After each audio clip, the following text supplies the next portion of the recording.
Pantai atau gunung? Pantai. Magi Rif atau Andi Rif? Teman-teman, jangan lupa sebelum nonton video ini, like, comment, subscribe, and share. Dan jangan lupa nyalakan loncengnya. Masih di podcast Kopi Teman Cerita. Hari ini gue kedatangan bintang tamu gue yang sangat spesial.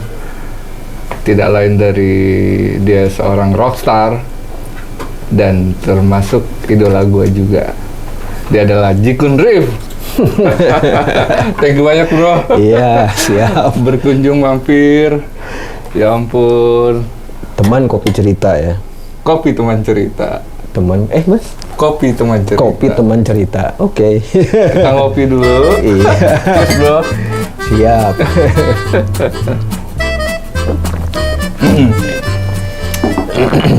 Baru cerita. Boleh.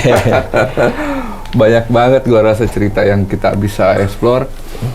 Karena kan memang di masa-masa pandemi gini kan hampir semua lini kan memang melesu kan, istilahnya dari kencang terus melambat, slow gitu kan, slow motion gitu kan. Ngapain aja lo bro? Kira-kira maksudnya yang pasti sih di saat jadwal lagi begitu banyak ya, dari 2019 kan 2019 itu kena kampanye ya kalau nggak salah, pilpres ya. Betul. Itu agak kendor juga tuh. Habis pilpres di Oktober sampai ke Februari tuh tiba-tiba banyak. Terus tiba-tiba di awal Maret tahun ini ada pemberitahuan seperti ini, semua kehilangan ya. Saya sih cuma ngomongin dari sisi sebagai seorang musisi ya. Jadwal yang segitu udah ada di depan harus diikhlaskan untuk tidak dilakukan. Habis sudah. Jadi ya agak bingung juga ya menghadapi awal-awal pandemi itu mau ngapain ya. Yang paling bisa sih sebenarnya melakukan sesuatu sendiri di rumah ya sebenarnya. Kan karena juga kita mau bergerak, bertemu ataupun apa ya bekerja bersama tuh agak terbatas lah ya, memulai itu semua kan. Jadi akhirnya yang bisa saya lakukan ya melakukan sesuatu dengan sendiri dulu gitu ya. Jadi kembali memikirkan apa yang bisa saya lakukan sendiri di rumah. Betul. Kalau keluarga udah pastilah. Jadwal anak juga sekarang kan harus Zoom kan, apa sih, sekolah via online gitu kan. Betul. Dimana juga keterlibatan orang tua memang 100% harus ngedidik mereka berdasarkan sekolahnya memberikan PR kan. Wah, ribet. Udah, terus jadi orang tua juga terlibat sekolah nih. Seingat saya selama setahun ini Zoom dua kali semester ini emang jadi PR-in lah, jadi guru bayangan saya jadinya kan. Saya sama istri saya di rumah begitu ke anak saya ini. Terus udah gitu ya di sisi luar itu ya saya mencoba bikin sesuatu apa kayak gitu ya yang merekam dalam otak saya paling tidak lah, karena saya ternyata kemampuan di rumah tidak mempunyai perangkat seperti apa yang ini kayak gini, ada komputer ada apa enggak. Jadi ya kalau nggak disimpan di handphone audionya saya simpan di pikiran saya sendiri, ide-ide itu ada ya, tapi tetap saya lakukan terus, saya gali semakin ketemulah intinya sebuah komposisi musik yang berangkat dari gitar dulu lah, komposisi gitar saya bikin sampai selesai, sampai udah ketemu, udah saya simpan. Nanti satu waktu di mana emang sudah mulai longgar gitu ya, bisa ketemu lagi berinteraksi dengan teman-teman, baru saya bikin. Memang saya pikir namanya musik mah harus ada workshop ya. Kalau namanya musik band tuh ya nggak bisa. Mungkin juga bisa sih sekarang saya dibikin dengan cara dikirimin email ke si A, si B, ke C, nanti digabungin gitu. Karya pandemi juga bisa sih sebenarnya kayak gitu juga. Cuman instan ya. Cuman saya tuh ada rasa ingin ada workshopnya lah kalau menurut saya ya. Jadi ntar dulu deh. Tapi saya pikir kerjain dulu aja yang saya bisa kerjain, saya simpen dulu, tumpuk-tumpukin dulu, udah ada. Nanti waktu ke depan mungkin ada waktu udah bisa, saya akan melakukan itu semua menjadi sebuah karya. Gitu. Itu sih sebenarnya kalau saya sebagai musisi, apalagi saya gitaris ya, Itu yang saya lakukan selama setahun 2020 ini. Iya. Artinya pandemi ini juga mengajarkan kita malah bisa bikin, malah dibalik kesendiriannya kita malah mengajarkan untuk mandiri, artinya bisa konsep sesuatu yang sendiri dulu, nanti kita bisa entah tahun depan, entah kalau udah normal bisa jalan. Nah ya itu yang Rif itu berapa jadwal kira-kira kayak jadi? Saya sih sampai Agustus kalau nggak salah ada tuh. Wow. Jadi rata-rata sebulan ada 3 kalau nggak salah ya. Jadi 3 tuh sudah banyak kan. Perasaan yang pertama yang muncul atau apa tuh bro? Ya kalau soal pengcancelan kayak gitu ya mau apa lagi ya? Ya sudahlah nih. Terus ya itu tadi saya pikir kalau begitu nggak ada job, apa yang harus kita lakukan selama itu nggak ada? Ya, jadi membuat sesuatu tuh. Jadi ingin saya membuat sesuatu yang lebih bisa ada manfaatnya berupa karya. Jadi kayak ya jadi kebetulan juga saya juga pas lagi di awal kemarin ini ada pandemi ini, saya mengenal saya sendiri lagi gitu untuk menggali apa pengalaman yang pernah saya dapetin selama saya berkarir menjadi seorang gitaris gitu kan. Ini ada kejadian juga yang kebetulan juga akhirnya menjadi hal yang baru buat saya. Jadi saya begitu di awal pandemi saya sempat membuat sebuah curhatan dalam bentuk note di handphone gitu, terus berapa kali bikin ternyata banyak juga si curhatan cerita itu dari awal saya, siapa sih saya nih, seorang anak dari keluarga A begini-begini, terus saya punya kemampuan apa, coba dijelasin, saya coba terangin, saya coba curhatin semua, terus akhirnya menjadi sebuah cerita lah gitu, yang itu saya share sama teman saya seorang ilustrasi di Bandung yang kenal juga baik dengan saya. Dia mau membuat itu menjadi sebuah komiknya lah. Komik. Jadi sinergi itu nyambung jadinya. Terus akhirnya cerita itu jadi buku dan jadi sebuah cerita komik. Ada buku jadilah gitu. Yang terus setelah kemarin di Oktober ini saya coba tawarkan ke salah satu penerbit di Jogja dan mereka tertarik untuk menerbitkan. Tapi mereka butuh untuk mengedit editornya diolah lagi sama bahasanya mereka sendiri untuk lebih layak sebagai sebuah buku lah gitu. Ya, alhamdulillah sih sampai sejauh ini mereka udah kontrak dengan saya sehingga diterbitkan untuk berapa ya, 1000 buku atau apalah nanti. Wah, mungkin. Alhamdulillah. Nanti ada di Januari pertengahan 15 kalau dia akan terbit 2021. Ya. Nantikan tuh komik. Judulnya apa bro? Bara Dalam Bait. Bara Dalam Bait. Jadi buku komik dari buku cerita bergambar. Buku cerita bergambar gitu. Jadi emang ada beberapa lembar gambarnya, terus ada beberapa lembar terakhir yang kosong, yang nanti kalau kalian baca juga ngeliat gambar kosong ya mau diapain, mau dibikin gambar lagi sama kalian, mau ditulis cerita puisi terserah, mau kesel sama pacar silat tulisan. jadi kayak buku catatan tersendiri juga buat kamu pegang, bisa kamu bawa kemana-mana. Begitulah ceritanya. Itu seru tuh. Boleh tuh kita nantikan tuh. Itu dari malah itu dari ide-ide selama pandemi ini. Iya, dan tadi saya bilang bahwa ke dalam kesendirian entah kenapa tiba-tiba menemukan hal baru. Iya. Begitu. Iya. Malah saya lihat sih begitu sih, kebanyakan orang-orang yang di pandemi ini banyak yang melakukan hal itu ya sendiri dulu gitu kan. untuk ya kalau band sih pasti nanti ada jadwal, ada jalan sendiri ya. Maksudnya Rif sendiri pun selama pandemi 2020 ini alhamdulillah ada job online konser ya. Online. Jadi ada di video.com, loket.com, ada di TV berapa kali. Jadi ada kesempatan itu ya alhamdulillah ada lah. Cuman nggak banyak. Cuman jadi ada kekangenan ketemu sama teman-teman terus tapi nggak bisa membicarakan juga hal baru untuk bikin sesuatu. Jadi ya udahlah kita ketemu senang-senang main band gitu. jadi nggak ketemu ini kebenaran yuk kita bikin apa, aduh gila repot banget, ntar dulu deh. Ada sih ide itu keluar, cuman mungkin nanti udah emang layak untuk kita ketemu dan keadaan emang udah bisa untuk workshop mungkin lebih enak gitu ya. Iya. Komik gambar yang bercerita. Nah berarti itu bisa diangkat di film ya? Alhamdulillah di siang-siang gini aku pengen menikmati puding cinta Mak Menter by Selvi Herman. ini adikku yang tersayang. Enaknya Pak, seger, lembut banget di mulut nih. Bentuknya cantik-cantik kan, secantik yang bikin puding cinta Mak Menter by Selvi Herman. Bisa aja kan? Mungkin ya, cuma saya nggak pernah berpikir itu jadi berat juga ya kok sih tanggung jawabnya jadi sebuah film. Aduh gila. Nah, itu siapa tahu nggak tahu juga sih, saya nggak terlalu apa gimana, cuman saya sampai ke buku itu jadi diterbitkan dan orang kalaupun sampai senang saya udah bersyukur banget kok. Ya, betul. Tapi boleh lah teman-teman director atau PH boleh lah lihat ya. Ya kan. Nah, terus berarti itu ada kemungkinan besar karena kan lu musisi kan? Ya. Berarti kan lu bisa write lagu kan, buat soundtracknya itu kan?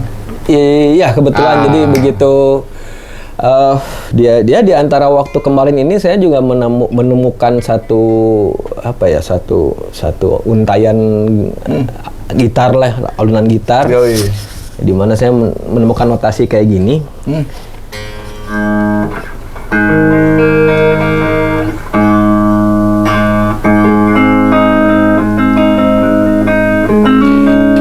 Terlalu umum kan? Umum.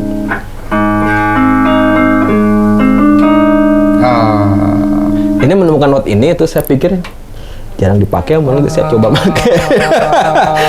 Ini lagi miring-miring nih, dengerin ini. Tapi asik. Ini saya pikir coba diulik terus sampai akhirnya satu antara seperti ini. Yes.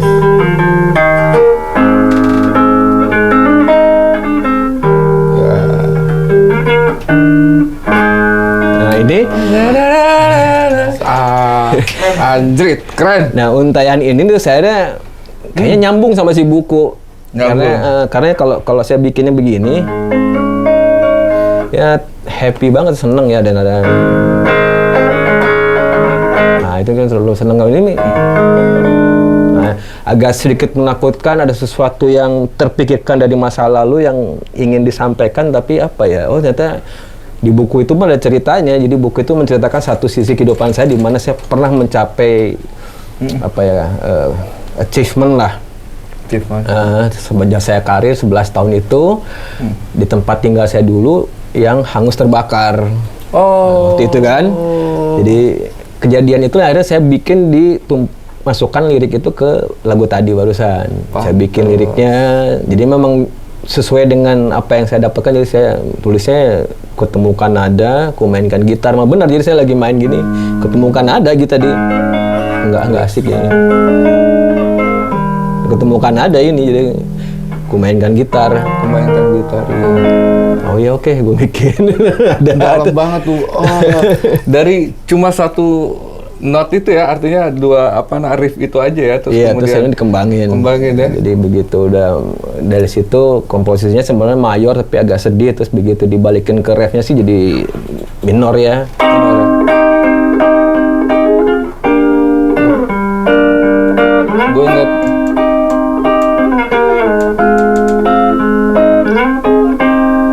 Gue inget Aerosmith dikit. Ya semacam. Gue nggak pernah sibuk nyari referensi enggak. Betul. Jadi memang benar-benar saya ngikutin apa dalam hati saya, perasaan saya kalau orang menilai kok seperti ini kan ya mungkin karena saya nggak, tapi sejujurnya saya nggak nyari dari situ. Betul.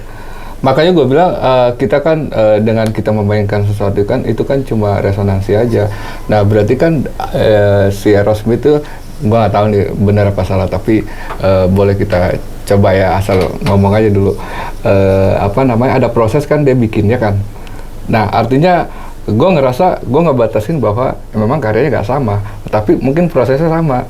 Mungkin dia juga merasa sesuatu yang ada tuh terus tiba-tiba yang dia main tuh Aerosmith yang lagu apa gitu yang dapat gitu nuansanya. Jadi prosesnya aja yang sama. Iya. Hasilnya emang enggak gitu loh. Proses ya. Ya benar, karena ini dalam banget, bro. Kalau beberapa kayak pelaku seni ya, Itu namanya sebuah proses itu sangatlah penting ya. Betul, jadi memang nggak bisa dipaksakan segala sesuatu untuk jadi juga enggak. Jadi memang kalau prosesnya emang udah dapatnya secara alami ya begitulah jadinya gitu. Kayak tadi saya ini nggak sadar cari gitu. Saya ikutin terus apa maunya ini tuh apa sih maunya ya dapatnya begitu. Lu nggak sadar tapi lu bermain dengan rasa di situ. Iya. Artinya lo adalah pelaku rasa. Nah, gue palsunya nih. Sekarang Pelaku rasa ya. Sesuai dengan Instagramnya.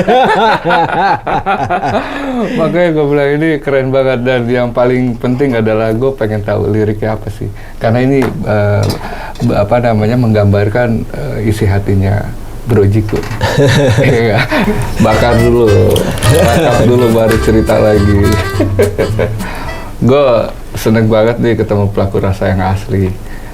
Dia kalau buat gue dia pelopor, makanya gue minta jadwalnya dia hari ini. Sebelumnya emang agak susah karena beliau ada kegiatan ya. Alhamdulillah udah mulai ada kegiatan satu demi satu. Iya. Ya, menemukan lah gitu. Nah, yang tadi gue bilang, kita pengen tahu liriknya seberapa dalam sih? Lirik itu ya mengikuti apa yang cerita tadi. Jadi kutemukan nada, ku mainkan gitar, ku biarkan lara merangkul gundahku. Sedap.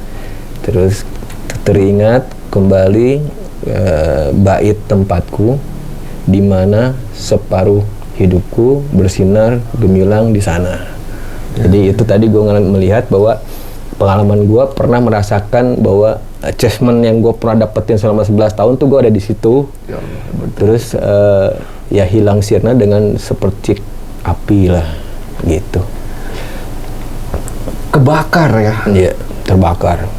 Karena emang lu ngerasain kebakaran. Tapi gue nggak ada di sana kan, gue lagi pas malam Lebaran 2011 gue pulang bawa gitar ini, terus bawa ransel mau Lebaran di Bandung, terus sampai di tol Padalarang dikasih tahu sama tetangga di JPT itu temen gue.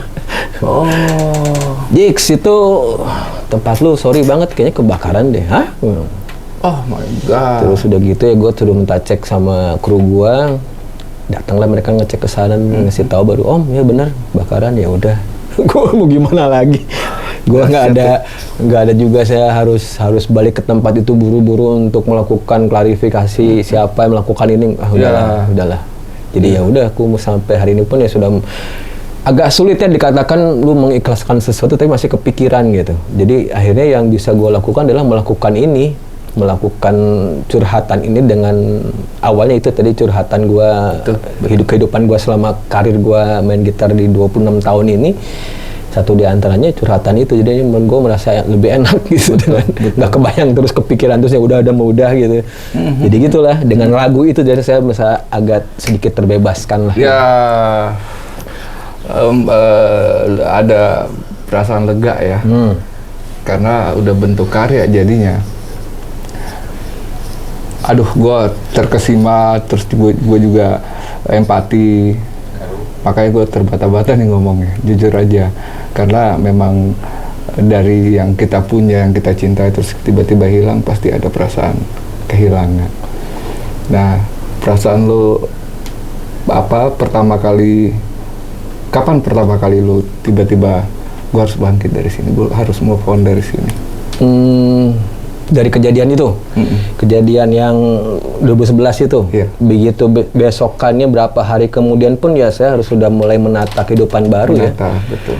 Menata kehidupan baru dengan ya saat itu saya sudah bertemu dengan calon istri saya. Jadi berdua dia menata, terus yang bagusnya dia itu adalah tidak terus untuk mengingetin keadaan yang dulu. Ya. Calon istri saya itu jadi bukan yang ingat ya dulu gini-gini, enggak. Jadi dia udah benar-benar dia ingin melihat saya ke depan gitu. Jadi disuruh untuk disuruh untuk udah melangkah ke depan tuh harusnya begini-begini. Jadi pas yang saya lakukan setelah 2011 kebakaran, 2012 awal saya menikah dengan dia, dan disitulah menata hidup baru sudah. Siap. Meskipun Ya saya sih musisi yang tidak terlalu juga bagaimana ya, jadi ya apa dapetnya ya udah jalanin gitu kan. Di buku tuh udah diceritain juga bagaimana saya mengarungi kehidupan rumah tangga itu bersama istri saya dan punya anak 2, terus apapun yang terjadi jalanin terus. Betul. Bahagia kita cari dapetin itulah gitu ya. Jadi pelan-pelan terkikis ya. Jadi jalan terus gitu udah. Siap. Iya. Karena mungkin dasarnya karena rocker ya, maksudnya ya rocker juga manusia ya. Rocker juga manusia. Iya. Lalu dari pengalaman itu kemudian ada nggak kiat-kiat yang lebih dalam lagi, mungkin secara spiritual atau ritual gini. Biasanya kan orang misalnya ada cara-cara kayak misalnya dia lagi kecewa hari ini, dia lagi coba cari caranya selain main gitar misalnya, dia sukanya baca buku, mengalihkan. Artinya kita membantu diri kita untuk move on dari sesuatu yang mengecewakan, atau barangkali lu baca buku, atau lu langsung bikin lagu, langsung apa, atau lu sekalian nangis, atau lu sekalian curhat, atau sekalian apa gitu. Kiat-kiat ada nggak kiat-kiat itu? Untuk hal itu ya saya lakukan adalah tips teman-teman. Jadi kalau memang sudah ya jangan sampai terjadi ya, kalau apapun yang kalian dapatkan sesuatu pengalaman buruk ya, itu menjadi sebuah pengalaman yang baik ya, maksudnya berharga, akan diingat. Tapi kedepannya itu adalah dibuatkan sebuah semangat, energi baru untuk melakukan hal lainnya lagi yang lebih baik. Jadi karena saya sudah mengalami hal yang buat saya dalam kehidupan saya, separuh kehidupan saya itu udah baik, terus tiba-tiba dibuat hilang, ya saya lakukan lagi pelan-pelan maju ke depan. Terus tidak juga jadinya harus berasa sedih dengan keadaan itu, enggak. Tetap mencari cara lah. Kita main gitar terus jalanin, kalau jangan sampai bosen dengan gitar, jangan sampai ada. Tetap lakukan terus apa yang, dan nggak dendam gitu ya. Jadi memang main gitar udah jadi bagian hidup kamu ya, main gitar lah terus setiap saat. Apapun yang kamu lakukan di rumah, dapat ide kamu tampung, dapat pengalaman baru kamu kerjakan. Saya termasuk yang kelas suara saya fales nyanyi, cuman saya tahu nada. Saya lakukan akhirnya itu. Saya bikin notasinya, begini, saya sampaikan ke penyanyi saya. Nyanyi gimana Mas Jik? Ini, jangan dengar suara gue fales nih. Ini, terus dikasih tahu caranya gini. Dia ngerti menerjemahkan apa ya, notasi yang saya maksud, dia ngerti dan sesuai. Ya. Kan beda dengan yang biasa bikin lagu, nyanyi gini, cuma nyanyi gini, udah langsung jalan. Gue nggak bisa begitu. Jadi kayak tadi gue begini. Gue nggak bisa nyanyinya gitu, gimana ya, menyanyikan. Jadi kutemukan falas udah gue gitu nyanyinya bisa. Ya udah, jadi gini, oh ya bisa, ya. Jadi jadi kayak gitu. Beda lah kalau penyanyi, musisi itu pasti menemukan notasi itu langsung nyanyi langsung enak. Kalau gue enggak, jadi gue tahu nyanyinya begini. Jadi perpenggal katanya begini, di sini ada emosi, di sini ada ini, gue gambarin semua, jadi dia mengerti apa yang gue mau. Oh, berarti karena lu juga bisa ngedirectnya jelas, gampang, gitu. Gampang. Berarti itu solo ya, proyek solo nih ya? Ini solo yang berbeda banget dengan apa yang sudah saya lakukan. Jadi kalau sejak itu tuh pun saya banyak melakukan, ada satu band yang saya ini, Jikun Spren ini emang band metal ya, ini. Gue taunya Jikun Spren.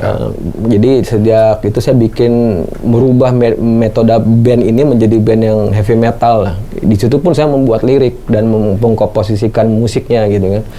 Jadi terus lirik pun saya buat, terus saya bikin riff, chord dan semuanya tuh sampai habis, dan teman-teman yang di Jikun Spren itu udah oktav sama koko bisa ngikutin maunya saya. Jadi terjemahannya bisa nyampe. Sama itu udah saya lakukan juga. Jadi begitu pas yang di pandemi ini bikin lagu yang begitu slownya itu ya sangatlah beda banget. Jadi memang keluar dari semua apa yang pernah saya lakukan. Lagu slow. Lebih susah apa lebih gampang karena lagunya? Proses lebih lama karena saya nggak biasa. Ya tadi itu saya mikir mau bikin lagu kayak begini coba. Malah pak mikir, bikinnya Enak apa ya, lebih dalam lebih enak ya. Itu lumayan berkali-kali saya cobain sampai istri saya nanya, lagu sedih amat sih? Memang lagi pengen sedih.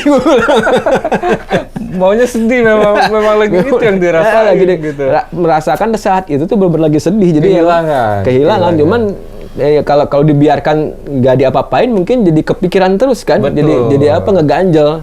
Betul. Saya ingin melepaskan keganjilan ini, gimana caranya ya dibikin gitu. Jangan-jangan emang peristiwa itu untuk ngeluarin ini kali. Ya nggak tahu juga ya. Secara halus lah udah. Gitu. Saya juga nggak tahu itu, cuman gue mau minum dulu. Seru banget. Cheers bro. Jadi kita ngundang sponsor kopi di sini. Biar kita ceritain banyak cerita di sini soalnya. Oke, berarti Jikun Sprain. Oh, berarti di luar Jikun Sprain. Di luar Jikun Sprain. Penyanyinya bukan Jikun Sprain. Bukan. Ini teman karib saya dulu waktu zamannya Riff manggung sama Tik Band.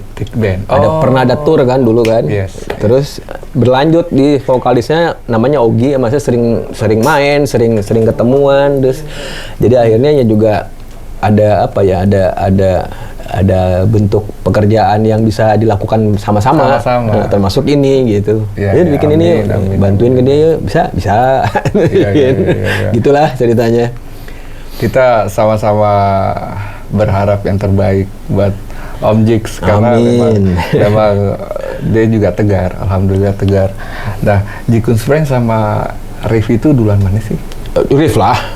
Riff kan dari 94 ya. 94, nah berlanjut sampai sekarang alhamdulillah. Nah, kalau si Jikun Sprain ini tuh lahir tuh dari apa ya? Dulu saya tuh mengerjakan nggak hanya sebagai player di Riff itu, jadi manajemen. Jadi kalau disebut manajer terlalu sombong saya. Cuman saya melakukan namanya apa ya, mengkoordinasi pekerjaan lah di luar band. Jadi isinya keluar masuk kontrak segala macam. Itu dari tahun 2000. Handle itu ya? Iya. Ya tahun 99 apa di 98 sampai ke 2005 lah itu. 2005 saya lupa ya. Itu saya kerjakan semua itu pekerjaan Riff. Sampai pada titik di situ terakhir saya mikir kok jadi kebanyakan ngurusin yang begini, main gitarnya saya ini kok nggak pernah dilatih lagi, nggak pernah didalemin lagi urusan main gitar. Jadi cuman manggung, ngurusin kontrak, selesai. Kok gitar gua nggak pernah disentuh, nggak pernah gua mainin, nggak pernah membuat sesuatu yang berhubungan sama gitar lah gitu. Di 2007 barulah saya kebentuk membuat suatu project instrumen gitar sama bass oktav yang main bassnya. Itu tuh lebih ke instrumental. Itu benar-benar menggali banget itu. Gue gitar pengen kayak gini, dia main bass gimana, jadi satuin sama drummer almarhum Ciling main drum. Di situ tuh jadi instrumental rock lah bikin di 2007 tuh. Nah, dari situ berkembang lagi menjadi yang ada vokalnya di 2009. Nah, itu dibentuknya jadi album, ada vokalnya jadi kayak band. Terus ya gitu, 2010 udah nggak bisa dijalanin lagi karena Riff udah sibuk lagi. Nggak keteter, dan si Oktav pun main sama Edane. Oke. Ya udahlah. Sama-sama sibuk. Ya udah, jadi kita band dulu lah, yang masing-masing dulu. Terus 2015 ketemu lagi. Di mana ide itu muncul lagi, pengen bikin lagi 2015. Ya udah ketemu sama Oktav, ketemu lagi, ngobrolin lagi, gue mau buat lagi dong yang udah kita pernah kerjakan, tapi mungkin beda banget ininya. Gue butuh vokalis yang lebih lebih dinamis, lebih metal lah gitu. Ada mulai, ya udah kita bikin. Tadi gue bilang itu workshop dulu, betul. Bikinlah workshop dulu, dengan itu jadi akhirnya keluarlah album yang di 2017 tuh yang Bertuhan Dengan Marah. Itu kegelisahan gue melihat keadaan di politik di 2016 sebenarnya. Gue tidak menyalahkan siapa-siapa, cuman gue menyalahkan keadaan orang-orang yang sangat terlalu begitu terbawa oleh keadaan politik ya pada saat itu ya. Jadi si A menyalahkan ini, si B menyalahkan ini, tapi dengan isu-isu yang sangat mudah tersinggung gitulah. Jadi kepekaan orang terhadap sebuah agama yang katanya emang agama menenangkan hidup, kamu malah jadi berusuh Malah gitu kan. iya. Jadi itu akhirnya gue membuat tulisannya itu bertuhan dengan amarah itulah. Bertuhan kok marah-marah ya gue gitu. Iya, betul. Jadi itu dibuat di nama album. Keren tuh, keren. Jadi itu isinya ada 7 lagu, ya kurang lebih lagunya lagu gitulah heavy metal ya itu saat itu Metal, buat. Udah dirilis, tapi terus udah jalan beberapa event gig kecil gitulah. Yang sampai di Jakarta, Bandung ada lah, sempat kita jalanin juga. Independen acara event gitu udah saya mainin juga. Terus udah gitu kemarin 2019 awal pandemi itu belum kena ada masalah ini, saya sempat workshop lagi bikin beberapa lagu dengan si Jukun Span ini dengan format yang hampir sama, tapi liriknya lebih ke bukan itu lagi, bukan soal politik, tapi lebih pengalaman-pengalaman yang menakutkan lah gitu, apa pengalaman buruk lah gitu. Nemuin sesuatu yang nggak suka ya dibikin lirik kayak gitulah. Ya udah gue buat. Jadi itu tadi kepotong pandemi, saya nggak berani melakukan itu untuk workshop lagi. Jadi akhirnya ya dipending dulu lah, ditahan dulu semua. Jadi akhirnya bikin komputer, masukin ke drummernya, drummernya bikin pakai komputer lagi. Ya udahlah, ntar dulu deh gitu. Kayak gitu sih. Jadi sementara Riff 2019 akhir itu sudah membuat ini apa namanya single ke Pak Ian ya, JD Record ada kan satu di sana. JD Record ya. Terus di 2016 mundur lagi, Riff bikin juga Nikmati Aja ada, terus single 2018 ngeluarin lagi single. Jadi per tahun ada satu single rata-rata si Riff ini ngeluarin. Jadi dengan keinginan saya pribadi sih si Riff ini nanti dengan single-single itu akan dikumpulin jadi satu album ceritanya gitu. Lebih gampang ya. Nanti di akhirnya dikumpulin satu album baru dirilisin berupa fisik gitu. Berupa fisik, betul. Berarti di Riff terakhir ini di bawah label naungannya Pak JD itu. Ya, satu single itu. Salam hormat buat Pak Gandiana. Sehat selalu Pak. Ini artisnya diculik dulu. Ya itu karena kita dengan Pak Ian tuh apa ya, jadi ada pengalaman cukup lama ya. Jadi dia yang menemukan Riff di awal karirnya Sony kan. Dia yang pertama muncul di Jakarta, Sony Musik Indonesia. Band yang dikontrak oleh Sony pun adalah Riff waktu itu. Jadi dikontrak 8 album, terus ya pertemanan, persahabatan, ini sama Pak Ian ya saya menjaga terus sampai nanti di akhir 2013 putus kontrak memang sudah selesai 8 album itu ya. Terus ya udah jadi berlanjut lagi dengan ketemuan, ngobrol tanpa ada pekerjaan apapun lah, cuma hanya silaturahmi. Terus nyambung lagi di 2019 itu Pak Yani nanya, daripada ini kita bikin single nih ada lagu Riff. Ya udah dibikin sama anak-anak, jadilah single 2019 ada gitu. Iya. Totalnya berapa album sih Riff itu? Dari Sony itu? Sony itu 8 album. 8. Jadi 8 album selesai, kontrak pun kelar. Di 2013 itu berakhir. Terus sempat juga Riff rekaman di Abbey Road London waktu itu 2015. Sempat melakukan rekaman 8 pas 9 lagu waktu itu ya. Tapi yang dirilis di iTunes cuma 1 lagu doang.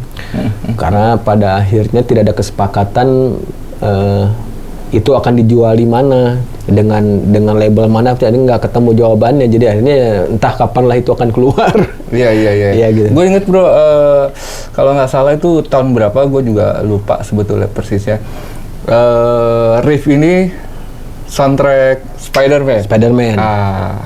Kita ingetin buat generasi milenial. Itu di 2003 apa 2002 ya waktu itu ya. Jadi memang dari Sony itu. Sony Musik, dia dari pusat sananya tuh dari New York mana ya, dia ngasih tahu dia mau rilis film si Spider-Man itu, dia akan ngeluarin album. Di Asianya dia butuh juga artis-artis atau band yang lagunya sesuai dengan karakter itu si filmnya. Betul. Jadi dia di regional Hong Kong langsung hubungin ke Singapura, Filipina, Indonesia, Jakarta, sama Malaysia kalau nggak salah. Dicari itu, harus Sony semua kan. Dikirimin lagunya si Dunia itu yang Riff ada di album keberapa itu, ya udah kepilih. Dahsyat, keren banget lagunya. Boleh dicek lagi di YouTube mungkin masih. Masih ada di YouTube. Lagu Dunianya Riff itu Spider-Man. Jadi apa tadi judulnya? Dunia.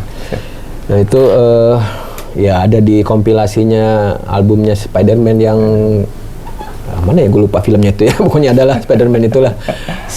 Itulah siapa nama Raimi itu yang direkturnya. Jadi ya ada pengalaman menarik juga di situ. Jadi bersyukur banget kita ada di situ. Begitu. Di Riff itu yang sering bikin lagu siapa sih? Kalau Riff itu saya sejujurnya melepaskan semua itu kepada Andi ya. Kalau musik atau ide notasi itu bisa dari siapa aja. Bisa dari saya, bisa dari Magi, bisa dari siapa lah gitu, Andi sendiri.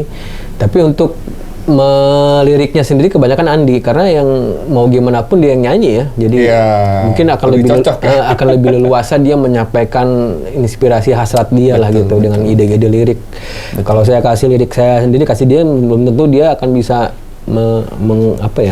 pernah sih beberapa kali, cuman akhirnya jadi berupa ide gitu. Jadi kayak ada satu lagu dulu yang saya lihat lagunya cukup keras, terus temanya apa, jadi saya ngasih satu cuplikan di koran Kompas, saya kasih ide ngelarikin ke dia, ini kayak gini aja nih gitu. Oh iya bisa.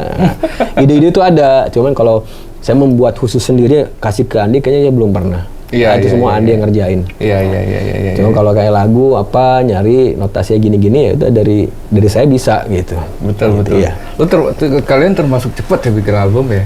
Kalau nggak salah ya? Ya. Atau gimana? Per 2 tahun hampir per 2 tahun. Iya. Paling cepat 1 tahun sekali. Jadi sibuknya kita itu di dari tahun 97 ke 2006. Itu tuh hampir satu album per tahun, 2 tahun 1 album gitu ya. Nah pas lagi ada badai pop Melayu, itu kayaknya konsentrasi semua pasar dan produser ke situ ya. Dan Riff nggak bisa langsung menabrak itu, nggak bisa. Iya. Dan Pak Ian pun ada sisi bisnis, nggak mungkin lah lu paksain kan. Betul. Jadi 2007 sampai 2009-10 itu kita agak vakum ngeluarin karya, karena nggak memaksakan sesuatu dengan di luar kebiasaan kita, nggak bisa juga kan, jadi kita ngalah. Tapi kalau off airnya sih jalan di era-era itu, cuman pas 2010 akhirnya Pak Ian sendiri ngomong kok udah dari ini dobrak aja nih. Dobrak aja. Keren ya. Dobrak apa nih Pak? Ada lagu kalian kemarin tuh yang satu yang menurut saya sih cukup kenceng. Judulnya waktu itu apa ya judulnya? Gue lupa. Dikasih judul sama dia Fight judulnya. Fight. Ya udah hanya dia Fight. Lagunya sih judulnya Fight tapi lagunya lagu Indonesia. Cocok nih katanya, udah dimasukin. Jadi ya, itu mendobrak banget saat itu. Jadi lumayan jadi hits kita yang dengan model lagu yang lebih cukup kenceng lah. Dari situlah mulainya comeback kita lagi di album ya, karya ya. Jadi setelah itu ngeluarin lagi album penuh, album ke-7. Terus lanjut lagi berapa tahun kemudian album ke-8 finishnya itu.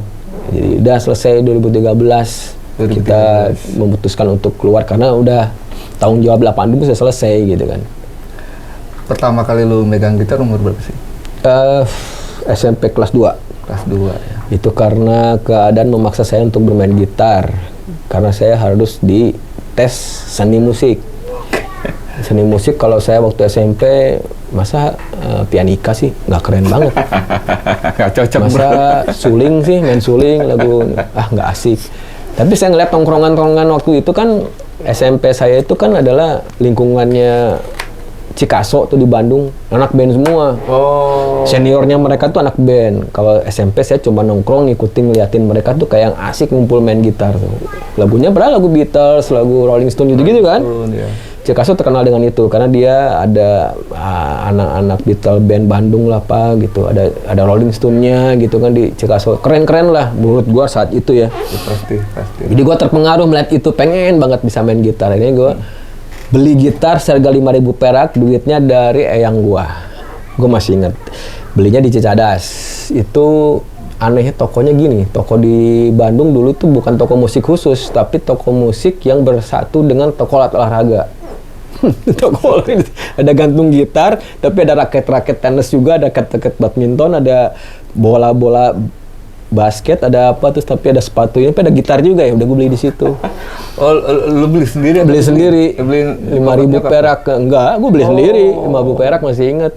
Fales enggak gue nggak ngerti juga karena emang gue nggak ada pengalaman main gitar sebelumnya. Jadi beli dulu deh. Beli aja bangga gitu, beli dulu.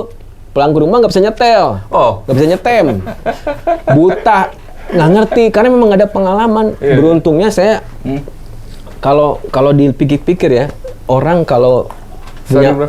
punya bakat, saat itu tuh saya suka iri ngeliat. Sampai hari ini pun saya suka iri.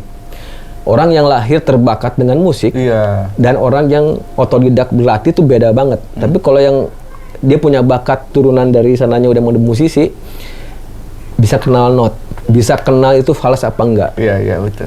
Contohnya Magi aja. Oke. Magi itu drummer, tapi dia bisa main gitar dan dia nggak ngerti tuningnya gimana. Tapi dia begini main ding ding ding ding ding ding ding ding ding ding greng greng. Falas tuh.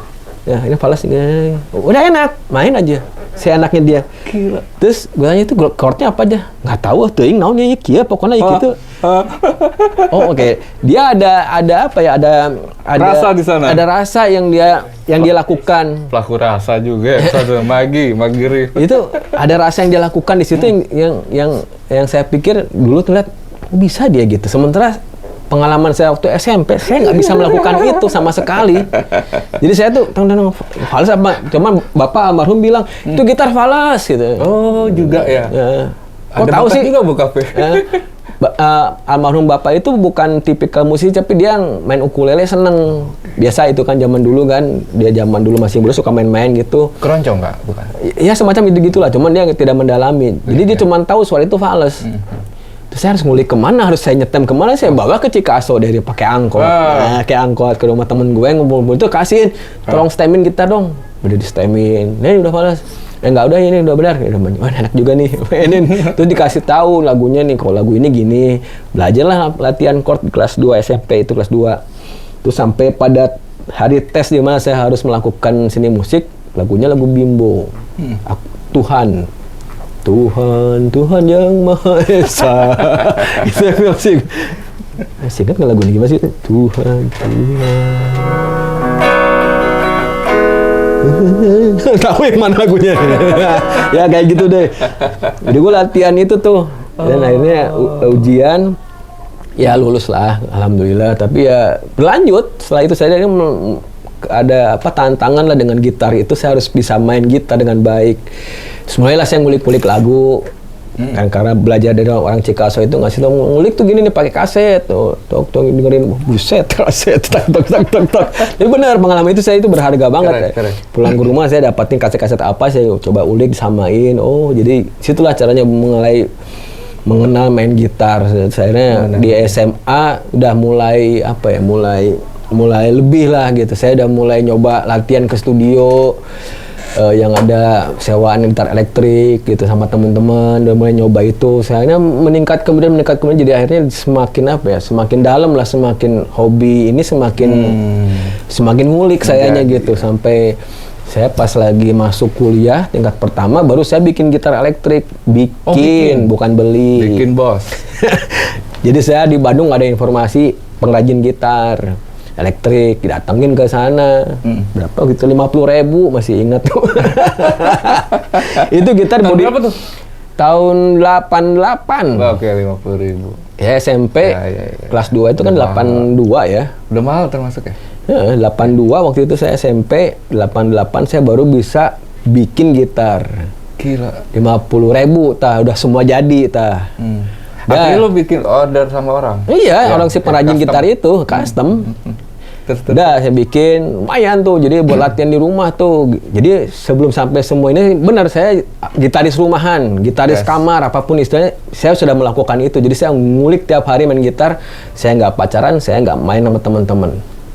Tiap hari cuma main gitar, makan, main gitar, pergi sekolah, kuliah, ngerjain tugas, sisanya main gitar lagi, tidur, gitu aja terus tiap hari siklus saya. Sampai orang di rumah tuh si Aji ngapain sini teh? Kawin sama gitar dulu, kawin di kamar. Nah si gitar yang ini yang saya bikin pertama kali ini masih ada. Masih ada. Masih ada. Cuman necknya udah jelek. Oke. Jadi bodinya masih lumayan. Berarti kita 30 tahun yang lalu itu gitar. Akhirnya ketemu sama tetangga Abang Chris. Oke. Ini lihat. Om, gitarnya itu gini ya, gue butuh pick up, butuh ini yang gini. Ada nggak lu? Ada, sini gue bawa aja, gue benerin. Bentar gue bikinin necknya gini. Oh gitu ya? Oke, sip, makasih. Gue kasih, baca lihat bodinya. Wow, ini mah udah lama banget, kayaknya kering banget nih pasti nih. Ya udah terserah deh pokoknya jadi aja gue mainin lagi udah lama. Ya semoga nanti tahun depan memang itu jadi gitaran, kalau udah jadi saya kasih tahu lah. Ya betul. Ntar kita lanjut lagi ya.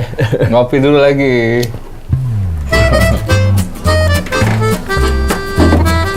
Yes, gue tertarik banget ya sepatunya Rockstar nih. Ini tuh custom atau beli jadi? Ini sudah jadi. Sudah jadi. Jadi cerita sepatu ini tuh adalah gini. Dulu waktu 97, 98 sampai ke 2001 saya berkenalan dengan teman lah ya, teman kakaknya tuh teman saya, adiknya dia punya bengkel sepatu lah, produksi sepatu namanya Cancelir di Jawa Bandung. Nah dari situ dia mencoba berkolaborasi dengan saya untuk membuat sepatu custom berdasarkan keinginan saya. Ya. Jadi itu ada beberapa setelan sepatu yang saya pakai manggung untuk Riff dengan gayanya glam rock. Tinggi segini, terus ada bintang-bintangnya. Itu masih ada tuh di rumah di Bandung. Sepatu itu masih ada. Nah, terus pas lagi 2001, atau tahun 2000 ya saya lupa itu. Saya dikenalin sama produk ini. Coba pakai sepatu ada namanya New Rock. Dari Spanyol, tapi itu masih termasuk langka. Itu hanya ada di Bandung oleh Coil, namanya band Coil dari Bandung. Nah, itu yang meracuni pertama itu dari Otong, penyanyinya ngasih tahu saya sepatu ini yang kayak model gini lah. Saya belilah dari dia, masih harga 1,2 waktu itu kalau nggak salah. Saya belilah punya dia menjual sepatu-sepatu itu. Jadi dia dari pabriknya dapat kiriman dijual di Bandung dan saya dapat sepatunya dari dia. Terus dan lanjut, habis itu saya sering pakai sepatu kemana-mana. Emang unik sih sepatunya, keren lah gitu dengan gespernya logam-logam, setingginya begini. Itu sering saya pakai banget. Sampai mengkoleksi akhirnya kan sepatu-sepatu itu kan. Jadi dari toko-toko yang memang dia distributor yang ada di Jakarta, di Bandung, saya dapat sepatu ini ada tipe baru, saya beli. Di Kemang waktu itu ada juga almarhum Robin ini Noksa. Dia pernah bikin distronya, ada sepatu itu juga saya beli satu dari dia. Jadi mengkoleksi sampai akhirnya banyak juga. Udah banyak sekarang. Ya di tempat yang terbakar itu udah semua hangus. Balik lagi ke laptop. Nah terus, tapi ya kebiasaan sepatu ini akhirnya melekat di kebiasaan saya dalam perform ya, ataupun dalam keseharian, karena emang ini ciri khas banget. Ya udah, jadi saya kepake terus. Jadi ya kalau alhamdulillah kemarin juga ada satu endorsean juga masuk ke saya, sepatu New Rock ini, jadi dapat satu juga. Terus ada lagi dikasih lagi sama Otong, pernah sekali juga pas ulang tahun saya yang ke ada ulang tahun. Ada ulang tahun 2000 berapa ya, 2013 atau 2012, dia tiba-tiba nanya, "Lu mau kado apa?" Ngomongnya gitu si Otong. "Ukuran lu berapa?" 41. Ya udah, ntar tungguin, ntar si ini ngirimin nih. Si Itbo, ya udah, datang ke rumah beneran serius. Si goblok tuh bager budaknya. Makasih Tong. Makasih langsung ya. Aduh, salam hormat buat Otong. Coil dari Bandung ya, keren banget tuh Ben. Bro, lu nyangka nggak sih? Apa tuh? Jadi rockstar bisa jadi rockstar seperti sekarang. Jadi gua nggak pernah bercerita keinginan nyangka jadi rockstar, jadi apa enggak. Saya cuma menggeluti musik dan gitar, jadi itu yang saya lakukan gitu. Apapun jobnya. Ya sama lu juga pernah dulu kan main di kafe-kafe kan, mainin cover version GNR atau apapun lah gitu. Saya lakukan semua. Yang penting intinya saya bermusik dan saya bermain gitar, itu akan tetap saya lakukan terus. Nah kalau masalah predikat tadi yang dikasih orang sebagai rock apa, sebagai ini, itu mah saya nggak nyari, cuman ya silakan aja sih orang mengatakan begitu. Karena begitu saya kamu mendalami sebuah apa yang kamu sayangi, kamu senangi, terus kamu total, ya mungkin predikat-predikat itu akan muncul nanti di belakangan. Predikat positif ya, maksudnya jangan yang jelek-jelek gitu sih. Itu harapannya ya. Betul. Begitu. Oke, berarti tadi kan udah ada buku komik, terus ada soundtrack ya. Soundtracknya juga judulnya Bara Dalam Bait, sama dengan judul Bara Dalam Bait? Ya, Bara Dalam Bait. Dalam ya? Dalam Bait. Oke, kita lanjut ke games Lupa-Lupa Ingat. Oke, Om Jix. Games apa nih? Games Lupa-Lupa Ingat. Lupa-lupa ingat, oke. Yang mesti dilupakan, dilupain. Yang mesti diingat dong. Lupa ingat Om Jix, Yes. kapan terakhir kali manggung sebelum pandemi? Sebelum pandemi itu Februari, Rif manggung di acaranya apa ya kayak company perusahaan. Dan itu di Bandung ada acara kita main di situ. Habis itu dapat edaran. Harus stop dulu. Itu yang teringat, masih ingat Februari itu. Surat sakti edaran. Iya, suatu edaran PSBB. harus. Lupa ingat kapan terakhir kali punya perasaan bersalah pada Bebeb? Bebeb tuh Pada istri. ya. Salah. Ada gue satu kali tuh. Tapi hal yang apa ya? Hal yang sangat sederhana bahwa saya merusak sesuatu yang dia suka ada di rumah. Terus saya berusaha sembunyiin. Jadi nggak ketahuan. Terus ketahuan, aduh. Istri nggak nonton kan ya? Lupa ingat kapan pertama kali merasa paranoid yang berlebihan? Paranoid berlebihan. Paranoid berlebihan tuh secara saya lagi normal sih kayaknya enggak deh. Flat ya. Tapi kalau dalam keadaan tertentu, apalagi zaman dulu mungkin iya yang mengalami. Iya. Asik. Oke, lanjut.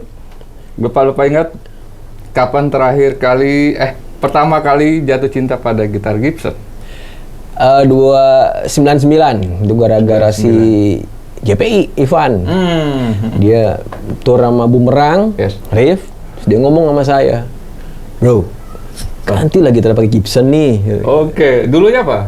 Musikman kan? Musikman, ya. Terus akhirnya dia jual Gibsonnya yang Les Paul standar. Saya beli tuh 6 juta kalau Gibson itu ada secondnya dia tuh. Saya pakai main, keterusan.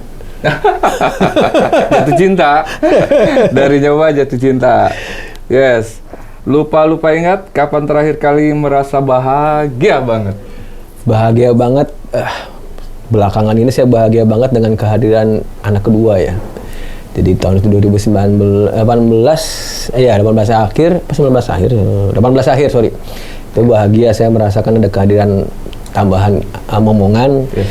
Anak ya perempuan, terus lengkaplah kebahagiaan saya selama menjalani keluarga gitu.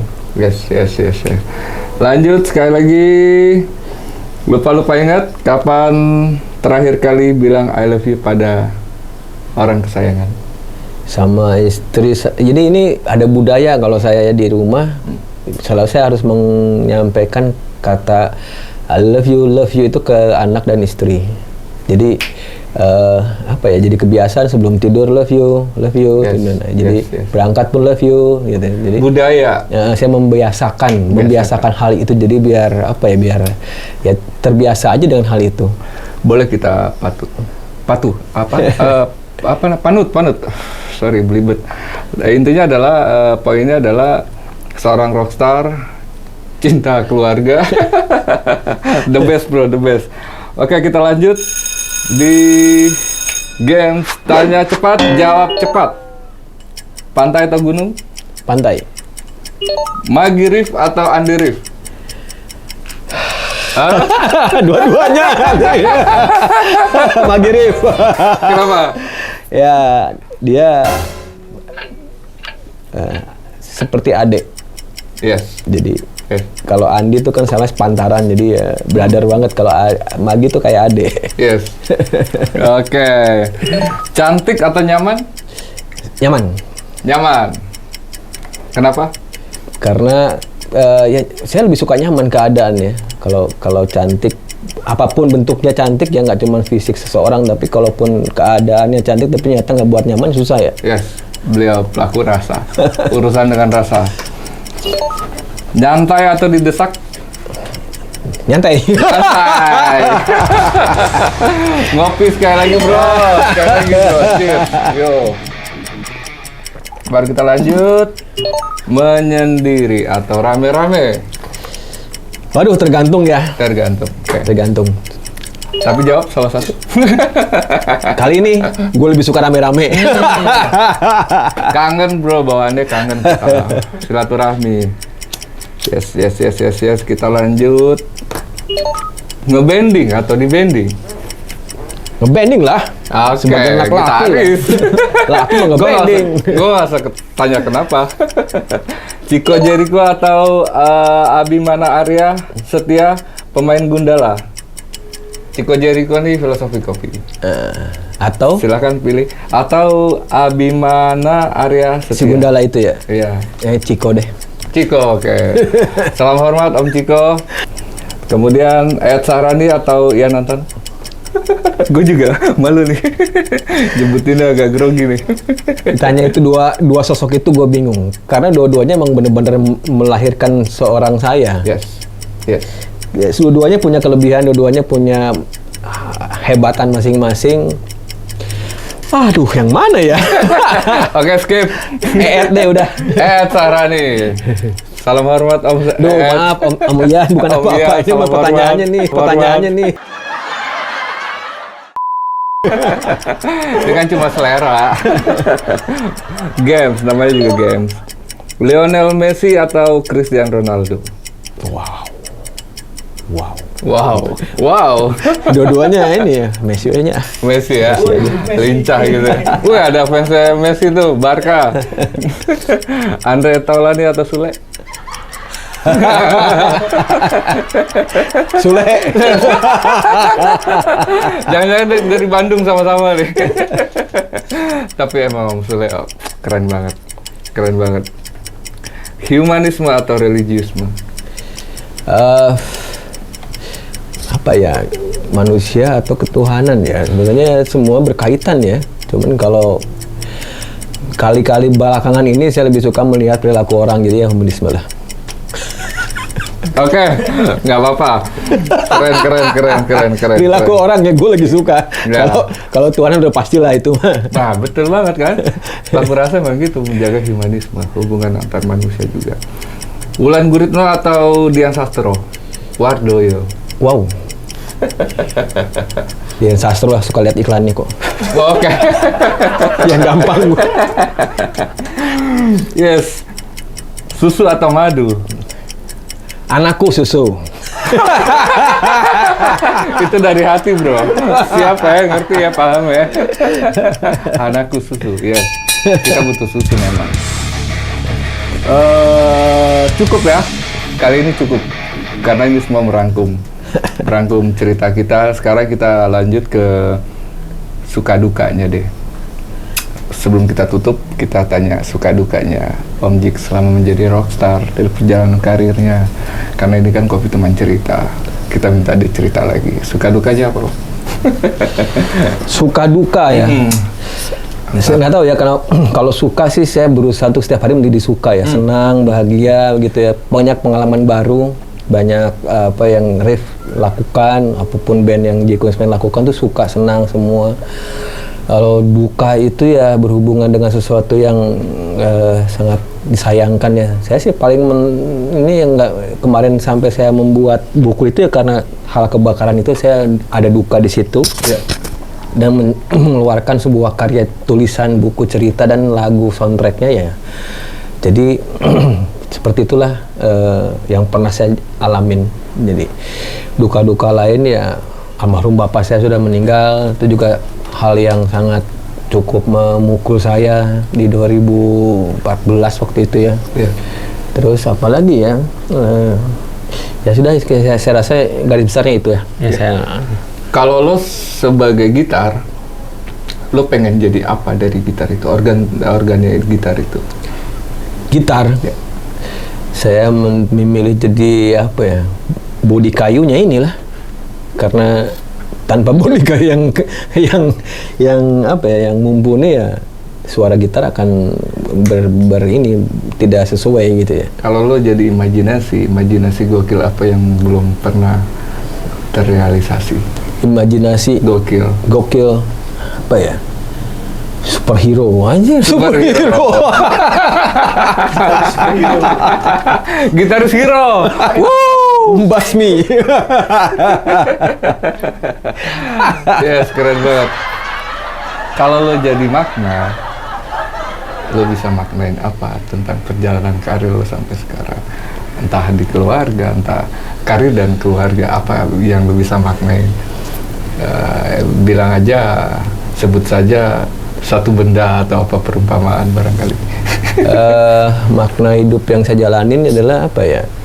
Musik ya, kalau saya musik, main gitar sebagai hidup atau hidup main gitar bersama kayak gitu saya. Jadi dua hal itu tuh kalau ditanya apa ya, saya merasakan bahwa hidup saya ini adalah bermain gitar. Jadi kalaupun nanti dalam bentuk sebuah bentuk makna apa ya, bunyi-bunyian, notasi, lagu, itulah yang makna yang jadi saya dapatkan ya dari situ. Betul. Berarti secara tidak langsung ketika melihat Om Jiks ini pasti kita ingat gitar. Ya, gitar. Lihat gitar juga bisa ingat Om Jiks ya. Jangan lu nggak ingat. Keren banget. Oke. Pemirsa, yang paling penting kita bisa kutip hari ini adalah dari perjalanan itu ada memang makna yang kita bisa petik dari perjalanan Om Jiks. Tiba-tiba ada kebakaran misalnya, terus kemudian dia bisa bikin karyanya keren dan menjadi lagu, menjadi buku yang komik yang bergambar. Dari situ kita bisa ngelihat betapa tegarnya juga Om Jiks. Jadi hari ini kita sangat bersyukur kita bisa memetik sebuah makna yang bisa menjadi hikmah. Bukan begitu Om? Ya terima kasih atas apa yang mengupas hal ini ya. Jadi ya dari awal datang ke sini pun saya tidak menyangka akan berbicara soal ini. Jadi ya mengalir begitu saja ya. Saya ceritakan lah ke apa yang ada dalam perasaan, dalam pikiran yang pernah saya lakukan. Begitu. Terima kasih. Ini bukan reality show, tapi ternyata menjadi realitas. Apa yang dialami Om Jiks ini memang itu ceritanya gitu loh, nggak di make up gitu. Kita masuk games, pakai masker dan bergitar. Gimana sih maksudnya? Ini masker. Terus lanjut. Masker. Kalau ini pakai masker kita udah gini doang kan? Mata. Oh, di mata. Memakai masker. Gue juga dasar kalau main ya. Ini memakai masker tapi tidak di mulut dan hidung, ada di mata. Karena akan bermain gitar tanpa melihat. Sebenarnya ada aja. Banget. Tunggu. Ada pick nggak? Tadi kita nggak pakai ini. Nggak, yang penting. Ya. Oke. Ke mata nih maskernya. Ke mata. Ya, kita ke mata. Yes. Oke. Yuk. Siap belum? Yoi. Main apa nih, Cok? Kita coba main blues. Blues aja ya. Tantangan pakai masker di mata. Wow.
Ini namanya masker pakai muka.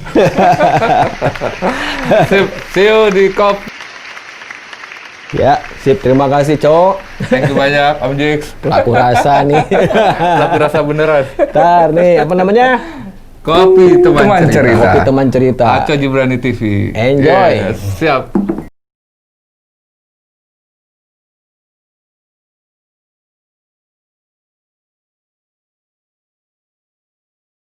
Secangkir kopi, Inspirasi, teman cerita imajinasi, yang tertuang dalam jelajah makna semesta. bebaskan Kopi teman cerita. tercipta